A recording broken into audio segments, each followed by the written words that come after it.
Ladies and gentlemen, gather round because it's time to hand out the Donkey of the Hour award, and oh boy, this one's a doozy. And the greatest example of this is, of course, his son. Oh, Jesus Christ. Bro, it's so cringe. Bro, everybody obsessively trying to influence like Nathan's politics or following his or looking at his Twitter.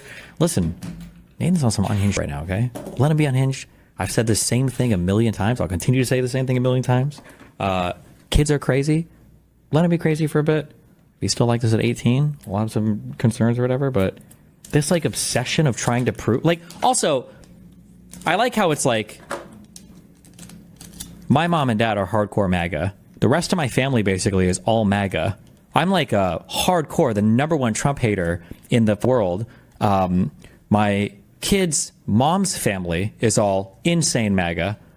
I don't know where, like my kids, how do I say this? Is there a quick way to say this? My kid's mom's mom, so his grandma, I'm not trying to be mean here. Oh, I'm doing the lose-lose-lose thing where I'm revealing more personal.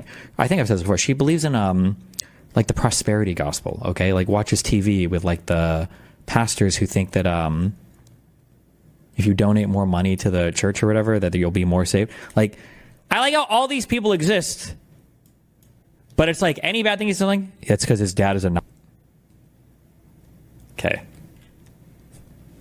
Streamer Destiny's son Nathan Bonnell tweets Hitler is a hero while praising... Also, wait, is that guy, was that his son's editor? Is that who that tweet person is or whatever? The Twitter account? Germany.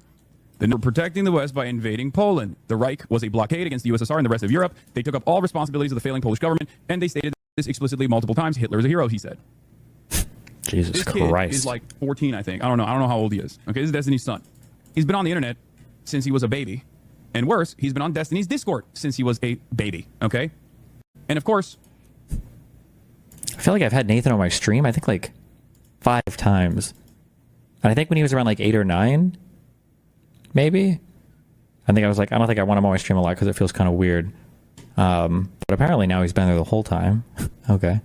When you pair that up with just being a deadbeat father who is way more invested in creating a cyber-stalking sex cult. Cyber-stalking sex cult. Okay, based. My favorite thing also, whenever people start posting about my son, it's always torn between like 3 different things. One is, it's a good thing that he is a deadbeat dad because he's crazy. And if he was involved in his son's life, it would be even worse. And then 2 is that I'm too involved in his life somehow, and I've turned him. And then 3 is that some combination of the other 2, and then he's rebelling against me by becoming an... And then, yeah, okay. Who routinely will align with neo-Nazis, the prominent white nationalists and white supremacists like Lauren Southern. Tries to? No, I'm just kidding. Stop! Also, even... The funny thing is, like, even at the height of our whatever, like, I was still debating. It's not like I was like, hey, guys, I just want you to know, I actually think that white nationalism is based. And I actually think that I am going to become a... like, pretty sure almost every conversation we had was me trying to pull her further to the left. So the idea, even that, like, I don't understand. Like, my content is so out there. Everything that I broadcast is online. Where was this time period where I was aligning with Neo? The biggest boost that Neo got ever, in a friendly manner, was Hassan spam retweeting all of their unhinged attacks against me. What the... Of course... When you pair that up with just being a deadbeat father who is way more invested in... Actually, true. Now that she's published her book, I guess I can talk about a few things. I remember the last time I saw Lauren, we were in one of Elon's apartments. I was actually so off. I don't even think we went out and did anything because I was so about everything, and I was rage tweeting about the dead firefighter guy, and it would basically devolved into her trying to fight my phone away from me for the next 3 hours. I was like, ew, and felt this that. Yeah, I don't know. It's so unhinged. Yeah. Creating a cyber stalking. This guy's unhinged. Wait, is this a second cyber stalking hinge? Okay. Who routinely will align with neo-Nazis, the prominent white nationalists and white supremacists like Lauren Southern. And you create a community of people who are from all of those... Wait, is he repeating this, or did I go back accidentally? Those different, all of those different ideological backgrounds, and then you put your, 7-year-old, 8-year-old son into that community. This is going to be the outcome. This is the outcome of someone who is extremely, extremely online. It's an incredibly sad state of affairs.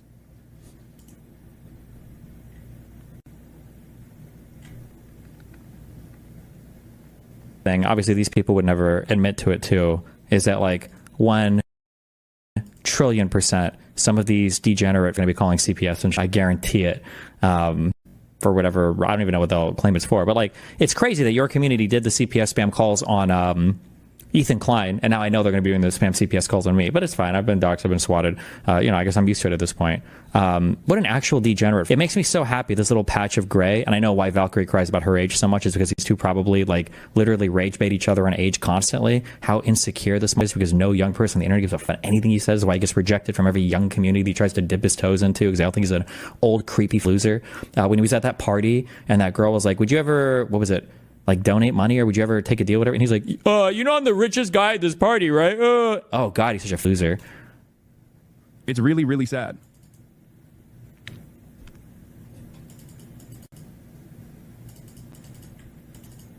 He said it's because you and his dad kicked him out of your Discord. He's obviously isolated and it's kind of sad. He was in my Discord? Why the f*** is he in my Discord? Yeah, we don't let anybody under the age of 18 in the Discord. What kind of stupid shit is? Is that actually a rule in his Discord? What the f***? He mentioned me? He knows who I am? That is crazy. What? I guess his dad is psychotically obsessed with everything that I do, so...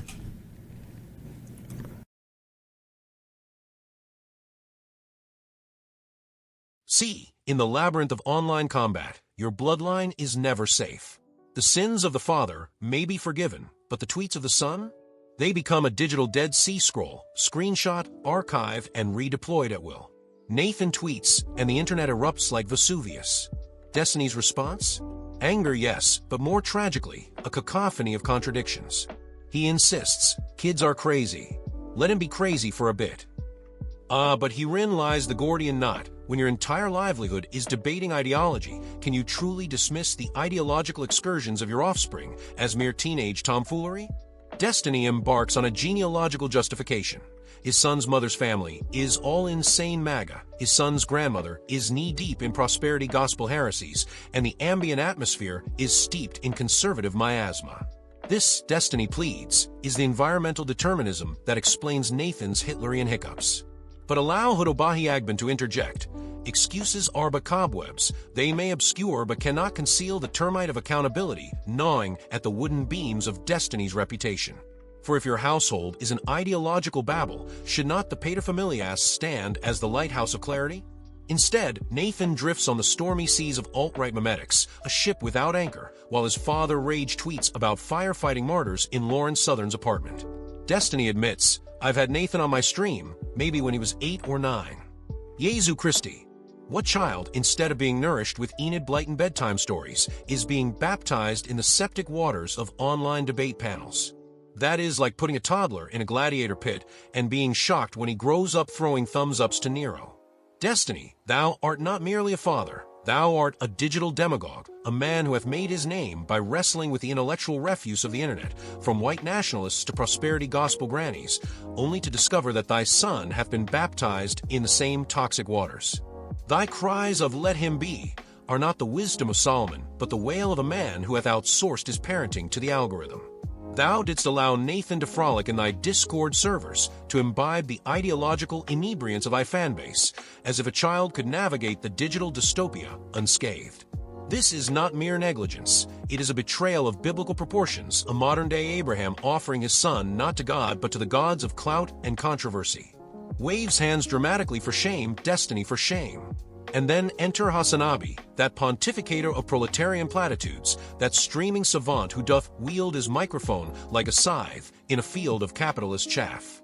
O Hassan, thou hast taken to the airwaves to roast Destiny, to castigate him for his son's dalliance with the dark side of digital discourse, as if thou art the arbiter of parental propriety.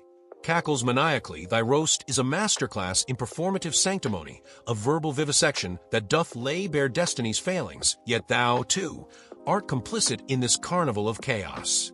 Thy platform, like Destiny's, is a stage for ideological theater where the audience bays for blood, and thou dost serve it up with the gusto of a gladiator in the Colosseum. In the Obahi-Agbonian cosmology, Hassan's roast is not merely a critique, but a ritual of ideological purification, an attempt to distance himself from Destiny's tainted liberalism. He doth proclaim Destiny's son a symptom of his father's failures, yet doth he not see the mirror held before his own visage? Hassan, thou art no innocent bystander. Thou art a co-conspirator in the digital debacle, a man who hath built his own empire on the same algorithmic altar that hath consumed Nathan. Thy roast is a deflection, a sleight of hand to obscure thy own role in the commodification of outrage, where every tweet, every stream, every controversy is fodder for the content mill. Points finger accusingly, thou dost accuse Destiny of raising a child in cyber-stalking cult, yet thy own chat rooms are a bazaar of unhinged takes, where Zoomers and edgelords barter bad ideas like counterfeit currency. Hassan, thou art a hypocrite of Herculean proportions, a man who doth decry the digital diaspora while profiting from its dysfunction. Thy roast of Destiny is not a defense of principle, but a performance for the ex-peanut gallery, who doth lap up the drama like parched pilgrims at a poisoned well. Thou hast turned a child's struggle into a viral vendetta, and for what? Clout? Clicks? The fleeting adulation of thy followers? This is not justice. This is jesterdom, a clownish caper that doth make a mockery of the very values thou claimest to champion. Shakes head mournfully, O Hassan, thou art as much a donkey as Destiny, braying in the digital wilderness, oblivious to the havoc thou dost wreak. Now let us turn our gaze to young Nathan, the true tragedy of this tale, a lad caught in the crosshairs of his father's fame and the internet's infamy. This boy, barely out of his teenage swaddling clothes, hath taken to X with proclamations so perverse, so positively preposterous, that they doth make the heart weep and the mind recoil. He doth sing the praises of history's most heinous villains, aligning himself with the all-trites apostles of asininity, and what doth his father do? He doth shrug as if this is a mere youthful indiscretion, a phase to be outgrown like a pair of too tight Jordans. Clutches chest in mock horror, O Nathan, thou art not merely a rebel. Thou art a victim, a child sacrificed on the altar of the algorithm, a lamb led to slaughter by the shepherds of social media. But let us not lay all blame at the feet of Destiny and Hassan, for the true villain, the arch-donkey of this debacle, is the internet itself, that omnipresent overlord of outrage, that digital deity that doth demand our devotion and deliver only discord. X, Twitch, Discord, these are not mere platforms. They are the coliseum of our age, where gladiators of ideology clash for the amusement of masses, and children like Nathan are thrown to the lions for sport. Slams fist on imaginary podium, the internet doth not care for truth, for family, for humanity. In the Obahagbonian worldview, the internet is a leviathan, a monstrous machine that doth consume all in its path, transforming personal pain into public spectacle. Nathan's tweets are not his own. They are the product of an algorithm that doth amplify the absurd, that doth reward the radical with retweets and the reckless with renown. Destiny's anger, Hassan's roast, the X-mob's moralizing, they are all cogs in this machine, turning the wheels of a system that doth thrive on division. The internet hath made Nathan a pawn, Destiny a pariah, and Hassan a profiteer, and we, the audience, are complicit, cheering from the sidelines as the tragedy unfolds. And so, my friends, we arrive at the denouement of this digital drama, this tragedy of tweets and tantrums, where Destiny, Hassan, and the internet doth stand indicted for their roles in Nathan's fall. Adjust glasses, leans forward. This is not merely a tale of a father's failure or a streamer's shade. It is a parable of our age, a warning of what happens when we surrender our humanity to the algorithm's altar. Nathan is not just Destiny's son.